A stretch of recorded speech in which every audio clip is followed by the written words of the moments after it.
The fortune of war has turned its back upon the Axis. For the first time, Germany's soldiers have suffered massive and crushing defeats. In the sands of the desert, the legend of Rommel has been shattered at El Alamein. In the smashed and tortured rubble of Stalingrad, the Sixth Army's surrender has destroyed the myth of the irresistible blitzkrieg. A disaster at Dieppe and a success in North Africa teach hard-learned lessons as the Allies develop the skills of amphibious warfare that will bring liberation to Europe. In the Pacific, U.S. forces capitalize on the victory of Midway, rolling back the Japanese at Guadalcanal. Following El Alamein, Winston Churchill spoke of the end of the beginning for the Axis. The coming days and months would be the beginning of the end.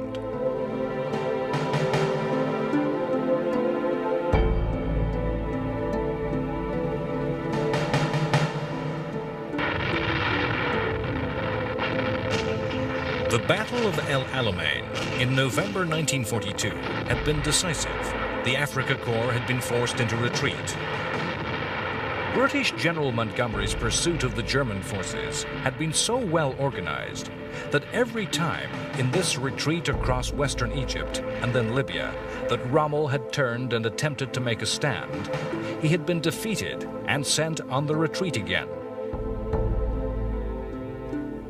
For the last time, the war would sweep back across Libya, across the desert over which fighting had raged back and forth for the previous 2 years.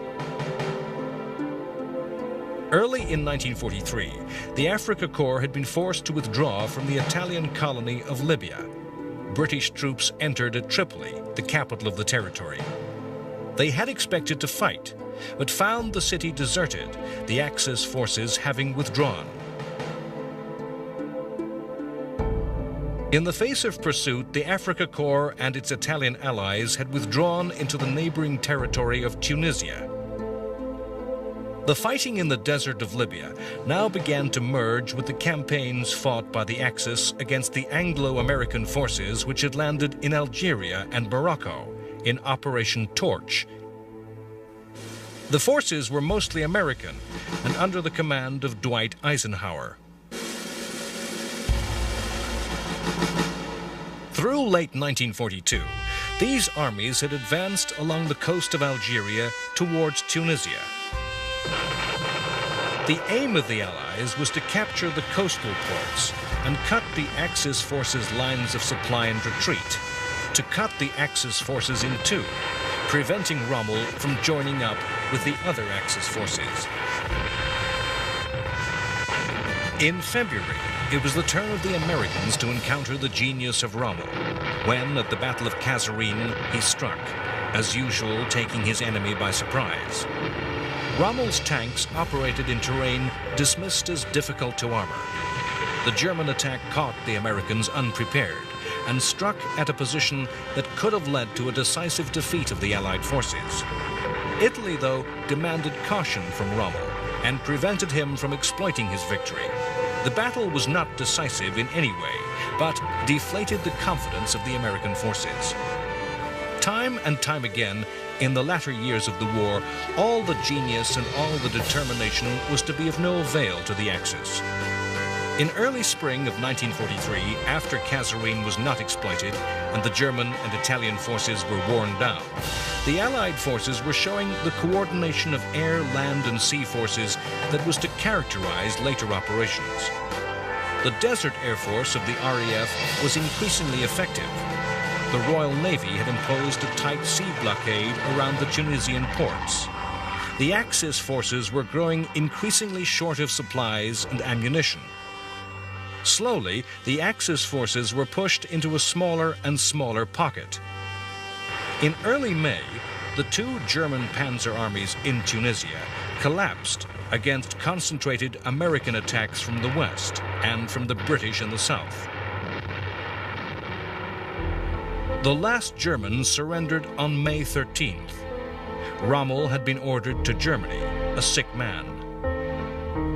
238,000 Axis forces became prisoners.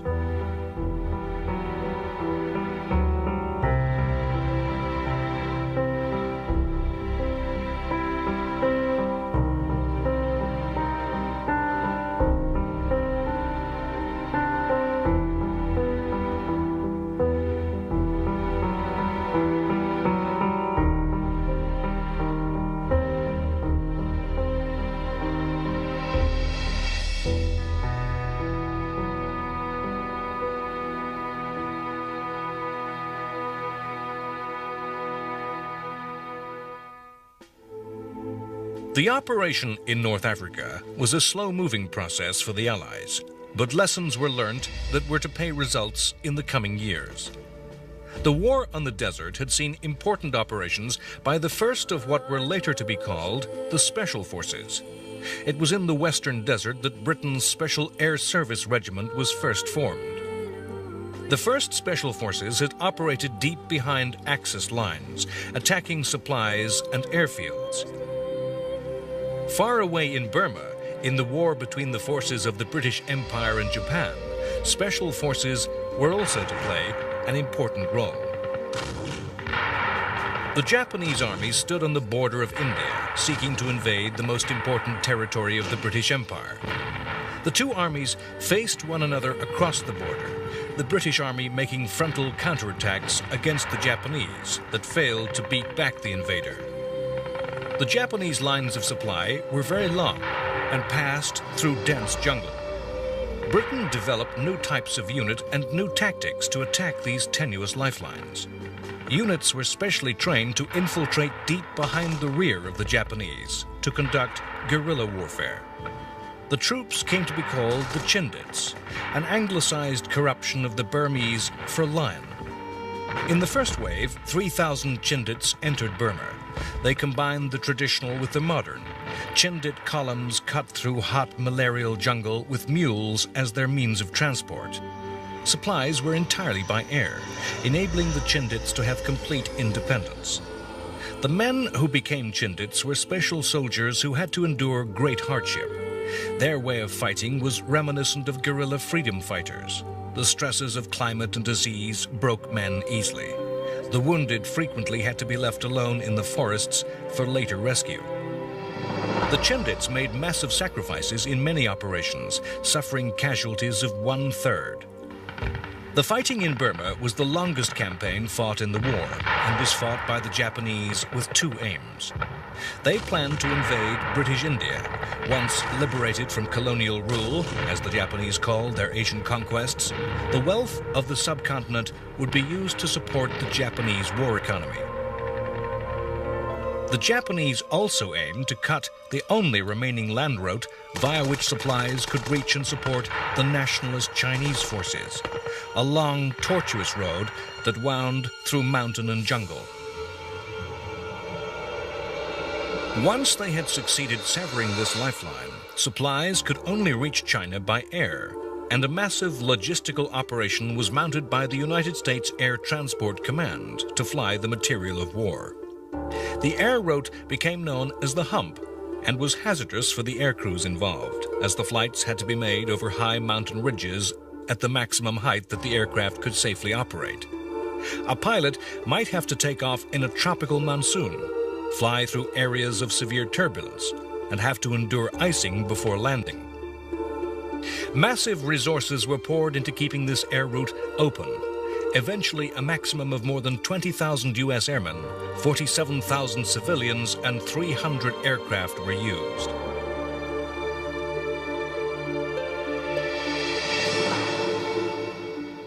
Britain and America saw the campaign differently. The British, under General William Slim, fought to defend territory for the sake of defending territory, to protect their Indian empire. The British forces aimed to push back the Japanese down the length of Burma. With Burma's long coastline, an obvious strategy would have been to use the amphibious landings to outflank the Japanese. But the Allied landing craft were needed elsewhere in the world, and the British troops were condemned to fighting a long war on land with the use of the Chindits deep behind enemy lines. The British Imperial forces faced an enemy that had long and vulnerable supply lines.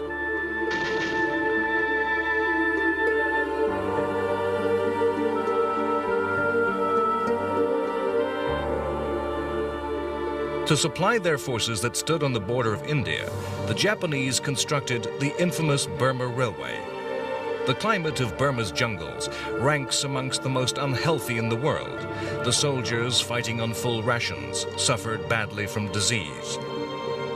Japanese contempt for both the surrendered prisoner and of other Asian peoples meant that the 61,000 Allied prisoners of war and the forced native laborers that built the railway were forced to work under conditions of slavery and made to live on a starvation diet. Those Allied soldiers fighting the Japanese little knew of the suffering endured a few hundred miles away. 12,000 prisoners and 90,000 native laborers died.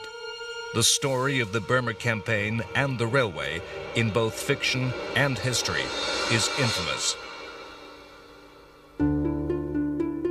The Americans saw the defense and recapture of Burma as a means to an end, believing it important to supply China and so place pressure on the Japanese. That would draw Imperial Japanese forces away from the Pacific and perhaps to eventually use China as a base to carry the war to the Japanese home islands.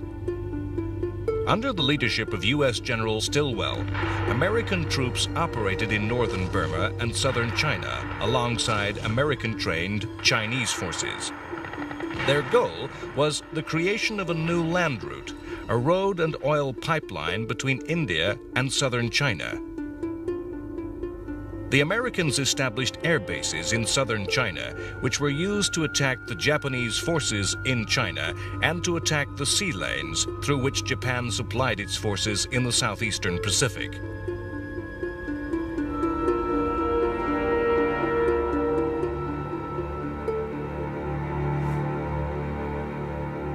Those occupied territories over which the Japanese had spread a wave of conquest in a series of lightning campaigns in the early months of 1942 were the target throughout 1943 of a long, drawn-out series of attacks.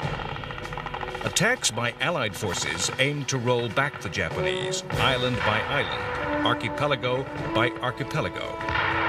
The goal of the Allies was to shrink the perimeter of the vast area under Japanese domination in order that the Japanese home islands be brought under the range of strategic bomber attack.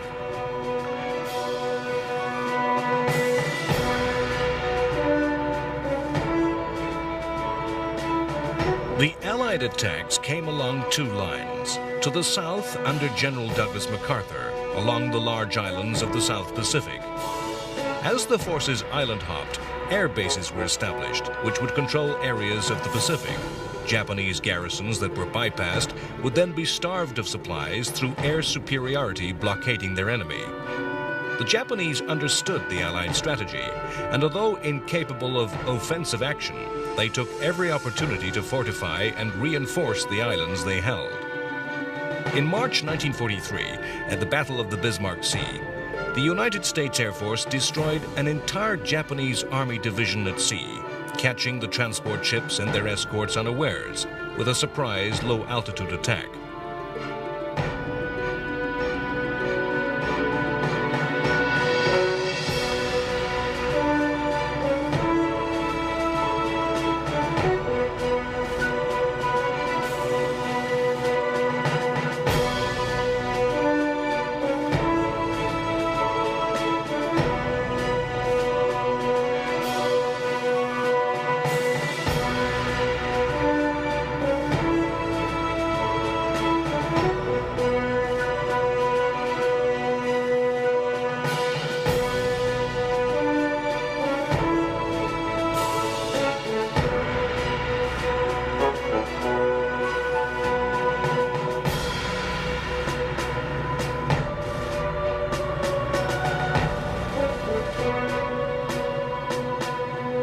All through 1943, American and Australian forces fought to drive the Japanese from the island of New Guinea, which Japan had invaded as a stepping stone to Australia. Conditions for the troops that fought these New Guinea battles were terrible. Equipment had to be carried by hand along jungle tracks that switchbacked over a mountainous landscape. Torrential rains turning the earth to deep mud.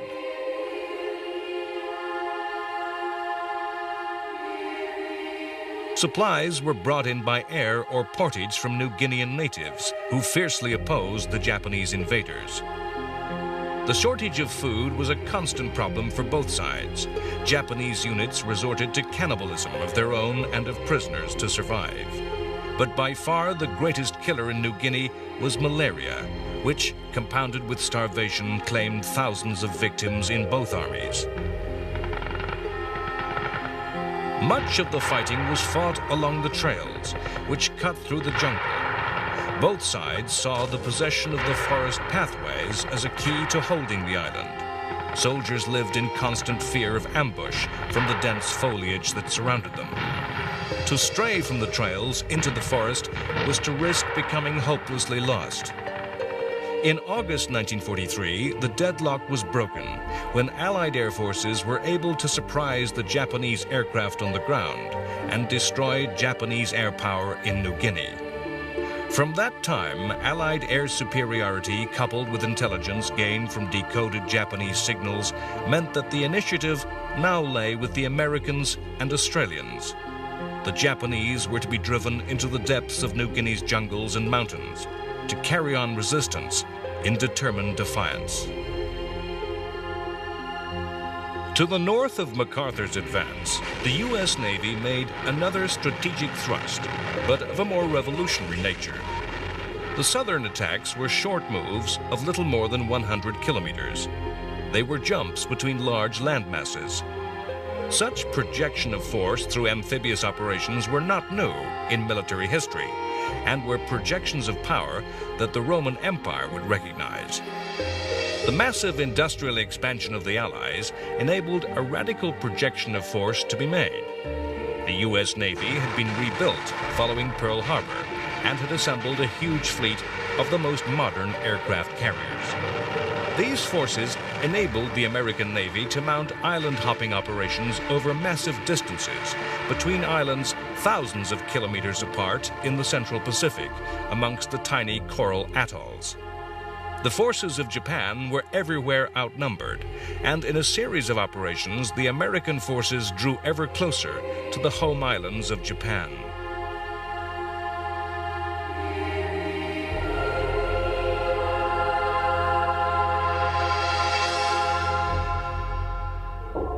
The spring of 1943 saw the Battle of the Atlantic reach its climax.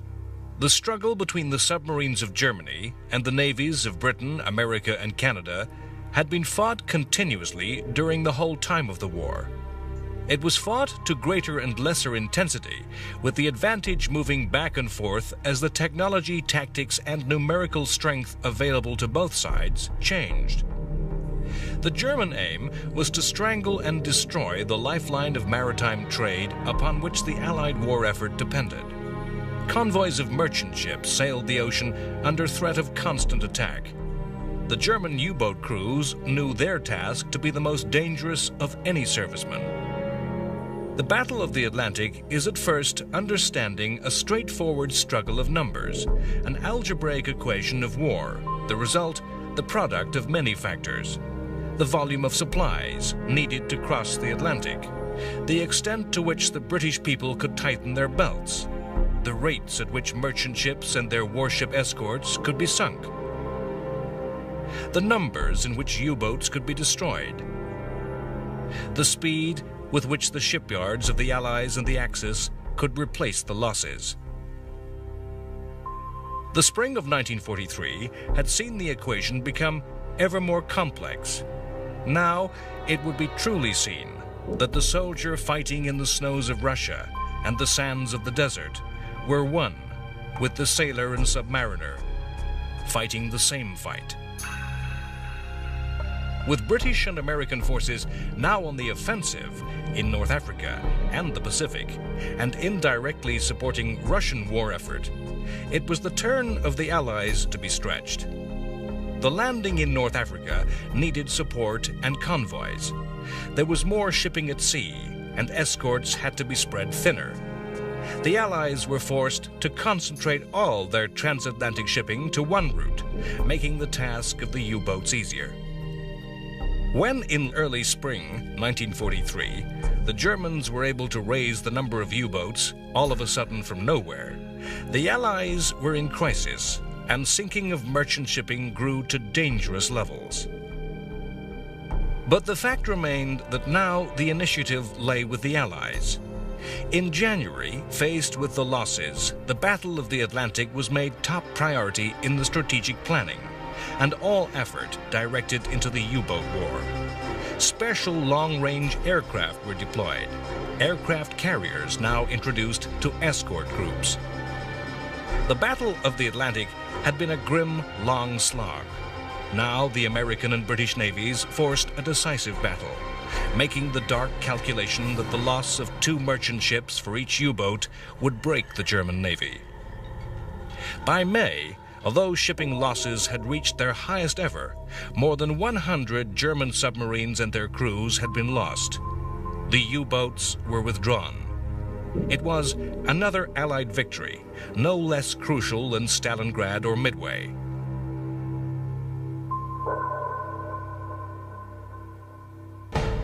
The struggle at sea was part of the war of resources and production, the struggle between the economies, between the factories of the Axis and the Allies. It was a struggle won by Britain and America and their allies, particularly Canada, who had mobilized earlier and utilized their economies better than the Axis, mobilizing the skills and talents of women, and extracting every scrap of effort and ingenuity to make more and better materials of war, and release as many men as possible for the armed forces. America did not use coercion to provide the workforce. Neither men nor women were conscripted.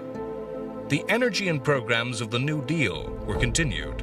Vast migrations of population moved across the United States, lured by war work. The British economy overmobilized and had to recall men from uniform. The direction of the individual's life in the wartime economy was complete. 10% of Britain's conscripts were sent to the coal mines, not the forces. Maintaining the effort in the war factories, where long hours were endured, once the threat of immediate invasion or defeat had passed, was difficult. High wages and natural patriotism were not enough, and war workers in all countries were the targets of extensive propaganda campaigns. In America, the famous character of Rosie the Riveter was created to motivate women workers. In Britain, General Montgomery toured factories using his own individual brand of charisma to motivate the workforce. If the battlefront and the home front really get down to it this year, we can get the thing almost finished, that next year we just topple it over.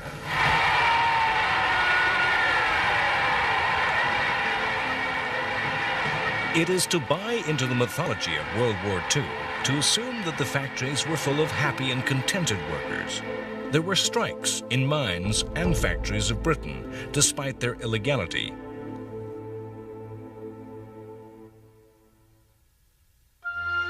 The Industrial War was not simply a war of quantity.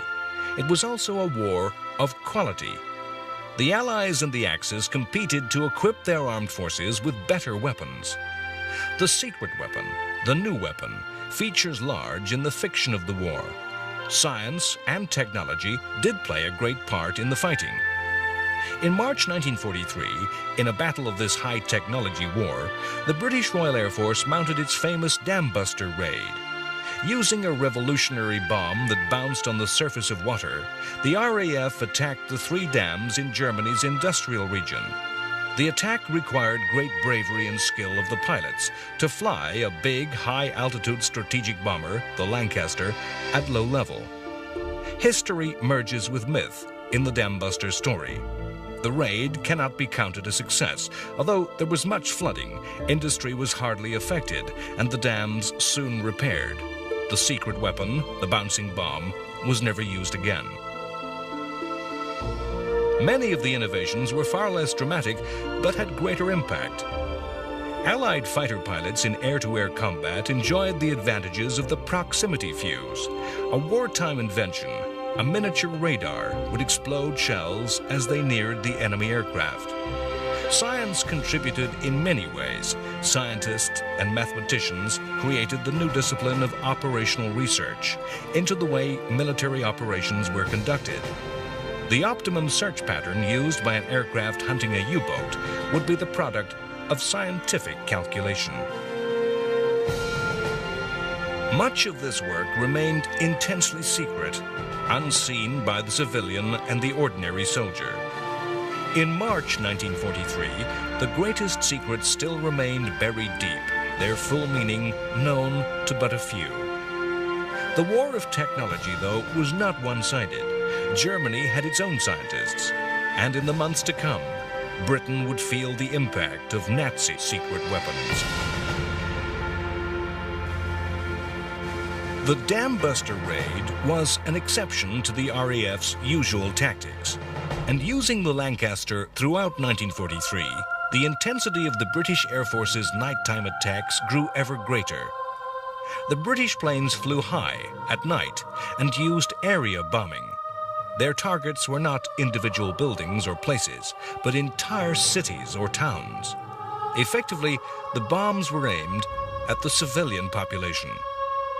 In late July 1943, more than 3,000 RAF bombers attacked the city of Hamburg and caused the first man-made firestorm. The intensity of bombing, plus natural weather conditions, caused thousands of small fires to merge into one giant inferno. A huge fireball sat upon the city. It sucked in air at such speed that hurricane-force winds were created, and temperatures raised to at least 800 degrees Celsius across an area of 22 square kilometers. 45,000 people were incinerated or simply asphyxiated in this one single attack. To place these deaths in a grim context, in the whole 6 years of war, German attacks on Britain killed just over 60,000 civilians.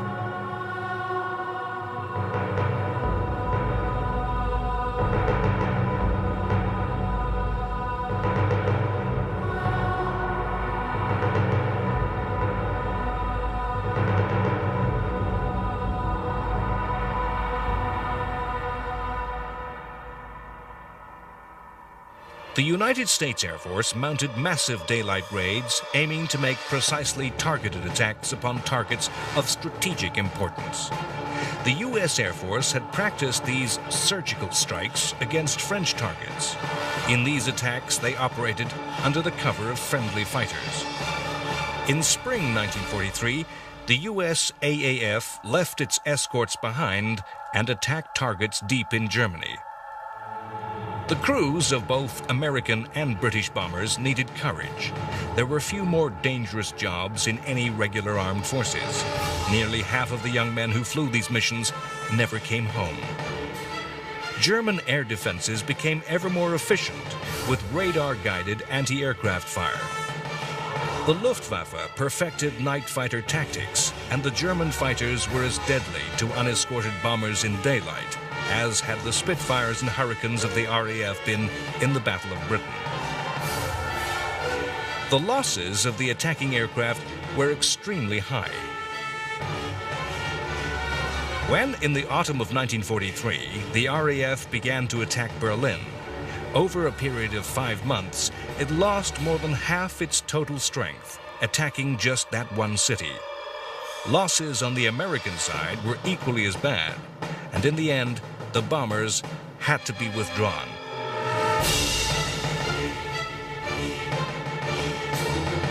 It was only the vast industrial effort that sustained the two air forces in their attacks.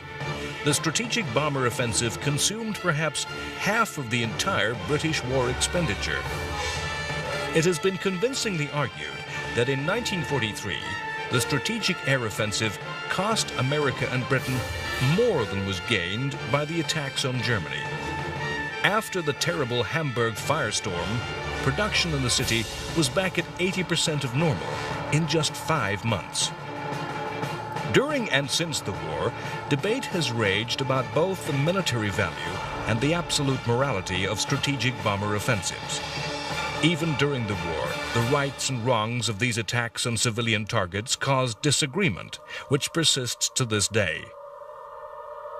To many, the architect of British area bombing strategy, Air Marshal Arthur Harris, is classed as a war criminal.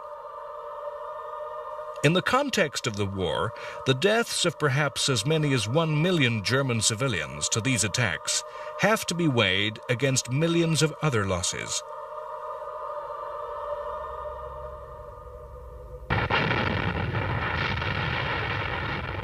Germany's major effort in the war was focused in the east.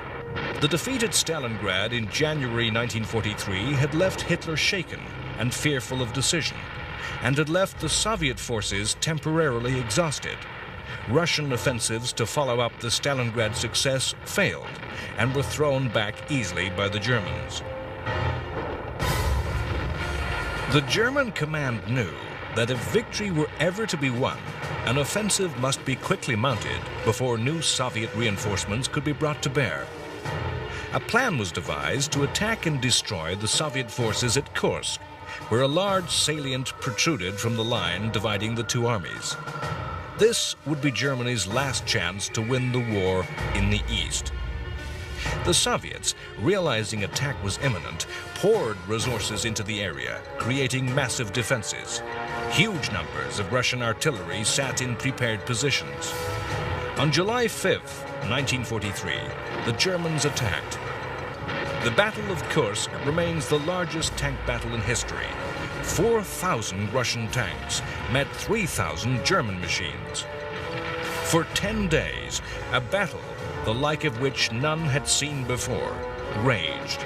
The tanks engaged in a near continuous melee, individual tank versus individual tank. The Germans nearly won, but their losses were too great. Nazi strength was exhausted.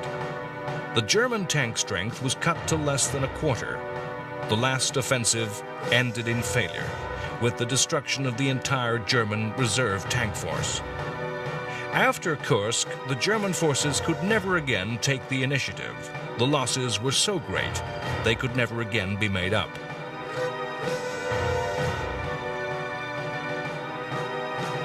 Hitler ordered that the German army retreat behind a specially constructed line of defenses, to be called the East Wall, and hold that line. Resources, though, had not been available for its construction, and for its most part, the East Wall remained a line on the map. The Russian forces paid heavily for their victories in the expenditure of both material and human life. Yet in sharp contrast to the Nazis, the numerical strength of the Soviet forces continued to grow, drawing on the vast reserves of the huge Soviet population and country. Following the summer, the Soviet army paused to regroup and plan for an offensive in the winter under conditions that naturally favored the Russian soldier.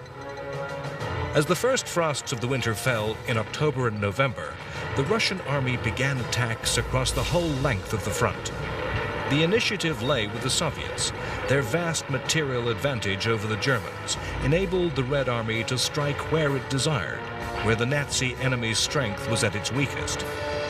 In the coming months, the Russian army would deal alternating blows as a boxer throwing punches to the left and then the right, constantly hammering the opponent into retreat. The German army fought a determined defensive battle, obeying Hitler's command, stoutly refusing to give ground. Through this strategy, German unit after German unit became caught in dangerous positions, exposed to attack on three sides, in terrain that offered no easy way out, or even actually surrounded in vast pockets of men and arms. Hitler was persuaded in January 1944 to retreat, and in a series of battles the endangered forces were pulled out. In the north of Russia, the narrow corridor of territory which had connected the besieged city of Leningrad was widened, and the blockade of the city finally lifted with German forces driven back. By early 1944, the Soviet Union had recaptured strategically important regions of the Ukraine. Russian forces had even reached the 1939 eastern border of Poland. In the face of the seemingly endless growth of Soviet strength, Hitler's generals appealed to the dictator for reserves. They were told that invasion was imminent in France, and no strength could be spared.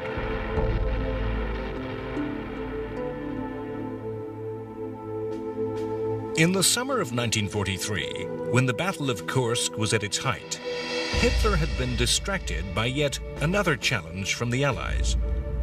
On July 10th, the American forces under George S. Patton and British troops commanded by Bernard Montgomery landed in Sicily. The aim of the attack was to surround Germany with pressure on all sides and force Hitler to draw strength away from Russia. The Americans were unconvinced about the landing. They believed it another of Churchill's wild, indirect strategies and thought the attack should instead be made in Northern Europe. Yet that attack could not yet be mounted, and powerful arguments were made that forces flushed with victory and battle experience in North Africa would be ill-used if sent back to Britain to sit in camps awaiting fresh action. Needless to say, this last was a judgment of high command, not the soldier on the ground.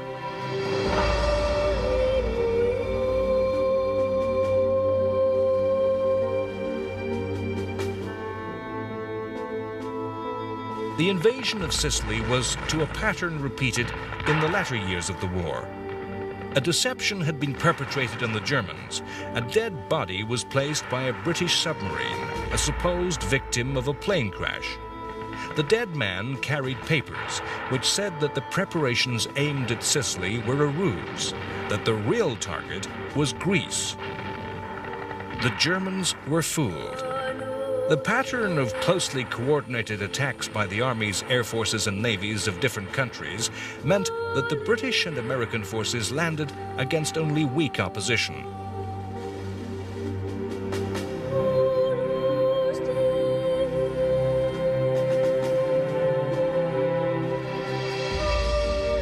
The terrain of Italy was easily defended and made the use of armor difficult. The Italian forces fought weakly and half-heartedly, but German forces made stiff resistance.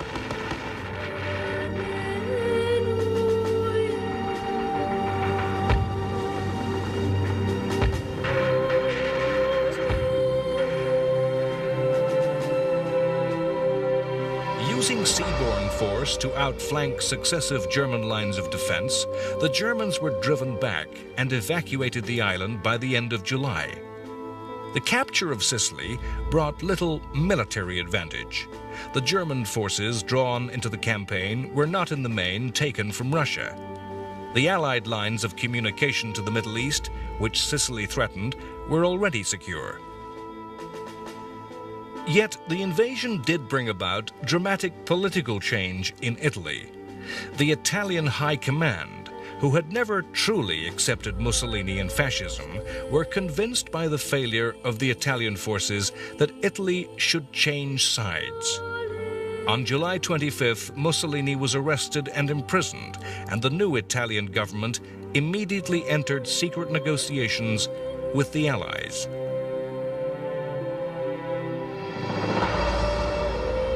In early September, British forces landed at Calabria, in the toe of Italy. A few days later, on September 8th, the Italian government surrendered. The Germans had anticipated this, and the Axis ally rapidly became an Axis-occupied country. The next day, a combined British and American force landed at Salerno, south of Naples. The aim of the two landings was to capture southern Italy in a giant pincer movement. The experience of the two halves to this operation stand in sharp contrast. The southern landing went unopposed and scarcely can be called an invasion. In the north, disaster threatened. The beaches were overlooked by high ground on all sides. Extremely well-organized German counterattacks held the first troops on the landing grounds, while powerful reinforcements were hurried to the battle. The German forces were built up quicker than those of the Allies. The airfields that the Allies captured and intended to use for reinforcements were kept under fire by the Germans. New weapons, the earliest guided missiles, were used by the Nazis to attack warships supporting the invaders. Within days, the Americans and British were in a desperate position, and plans were being made for evacuation. To save the situation, U.S. paratroopers were dropped onto the beachhead. Naval warships hurried extra troops from Egypt, Extra battleships of the Royal Navy were brought to bear, and the British RAF in the Mediterranean abandoned strategic bombing and brought its heavy bombers to bear in tactical ground support. Eventually, the other half of the Allied forces coming from the south joined up, and simple weight of numbers made the German forces withdraw to form a new defensive position to the north. While the fighting at Salerno was at its height, German special forces made a daring raid and rescued Mussolini from his captivity. The Italian dictator was installed by the Germans as the dictator of a tiny fascist puppet state in the north of Italy. The comparative success of the Germans at Salerno convinced Hitler that the Italian campaign should be fought in a spirit of complete defiance, that not a centimeter of ground should be yielded. The campaign was to become a long drag of attrition, to be fought up the entire length of the Italian peninsula. The Allied armies were forced to make frontal assault after frontal assault against prepared German positions. Wider demands on Allied resources meant that the British and American armies were matched numerically by the Germans. Only in air power did the Allies have an advantage. The German troops were of the highest quality. Their defensive positions dug in place in steep rocky hillsides were not easy targets for the air forces. The Germans had only to defend. Shortages of fuel did not affect troops which had no need to maneuver.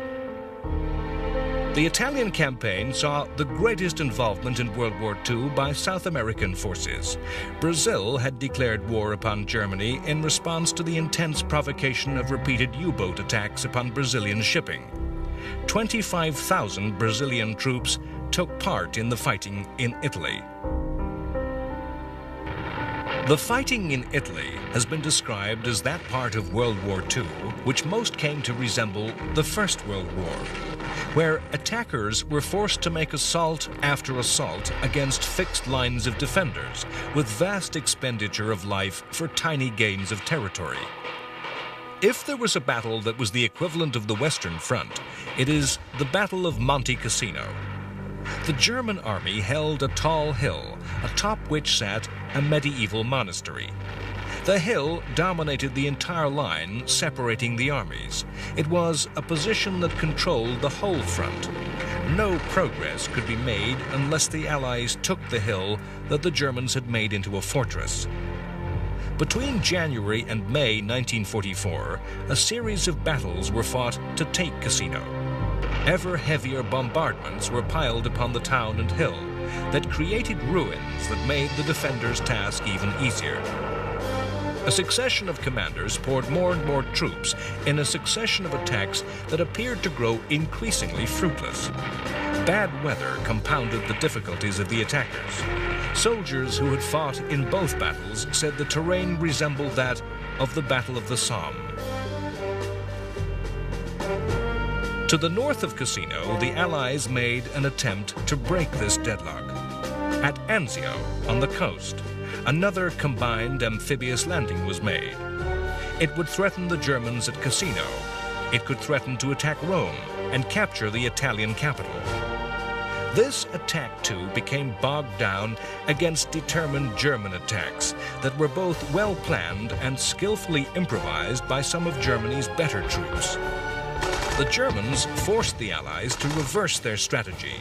Attacks had to be redoubled upon Cassino to relieve the pressure at Anzio. The spring of 1944 saw a dramatic change in the war in the air. In response to the heavy losses inflicted by the fighters of the Luftwaffe, the United States Army Air Force brought a new weapon into play, the P-51 Mustang long-range fighter. The British Royal Air Force held that any fighter capable of making the mission deep into Germany alongside the bombers would not in effect be a fighter. The weight of fuel such a craft would have to carry would make it impossible to obtain a performance to match that of Germany's excellent fighters.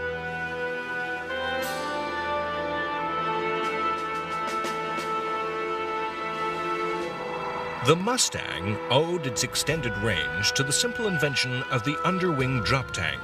made of cardboard, which could carry the extra fuel to extend the aircraft's range, and then be dropped to improve performance. The new fighters were not simply long-range. They were also of a superior design as fighting machines that could match any fighter that the Luftwaffe could put into the sky. As 1943 turned into 1944, the United States Army Air Force began a bombing campaign which was, in the end, to prove decisive. The bombers were now used to draw up the defending fighters that were engaged by the Mustangs. Now, the war of numbers, the war fought in the factories of industrial might, began to tell against the Germans. The Americans were able to slowly and systematically destroy the Luftwaffe's fighter force plane by plane, pilot by pilot. In February, mass attacks by the long-range fighters were coupled with bombing raids by both RAF and U.S. Air Forces aimed at German fighter production. Factories were targeted for the full weight of the Allied air forces. Plane by plane, pilot by pilot, the German Air Force was destroyed. As its strength grew weaker, the task of those pilots that remained grew more difficult. It became easier for the USA to make daylight raids, easier for the RAF at night. In the late autumn of 1943, for the first time, all three leaders of the Allies met together at Tehran, in Iran. Britain and America agreed that the invasion of France would go ahead in the following year, accompanied by landings in the south of France. Stalin agreed that the Soviet Union would mount an offensive in the east at the same time. There was an unwritten and highly secret agreement that once the war against Germany had been won, the Soviet Union would attack Japan. Nowhere in the world could the Axis forces take the initiative. Nowhere could they carry war to their enemy. Axis strategists were helpless to counter Allied attacks, bereft of inspiration that would counter the moves of their opponents. Everywhere, the Axis soldier waited behind defenses, scanning the horizon for the signs of attack. Everywhere, the Axis civilian lived in fear. In the spring of 1944, the warring world knew the endgame of the fight was about to begin. A year before, the Allies at the Casablanca Conference had spelled out their war aim as the unconditional surrender of the Axis forces. Now they prepared to take the final steps that would destroy their enemy. Next time, on World War II, The Complete History, the deadlock breaks at the Battle of Monte Cassino, and Rome falls to the Allies. As Rome is liberated, the great invasion of northwestern Europe begins on D-Day with Operation Overlord. The greatest amphibious operation in the history of warfare sees Allied armies swarm ashore the coast of Normandy. Simultaneously, American armies land in southern France. By the end of the summer, Free French leader Charles de Gaulle leads a victorious entry into Paris. Swamped by the force of numbers, the Nazis respond with secret weapons, using technology that belongs to the future. The first cruise missile, the V-1, appears in the skies of England. Then, more deadly, the first ballistic missile, the V-2, brings death to London. The British government at first denies that a new weapon has been unleashed. An attempted assassination of Hitler fails. In the Pacific, the Japanese islands come within range of new giant B-29 bombers that bring systematic devastation to Japan's cities. Douglas MacArthur fulfills his vow to return to the Philippines.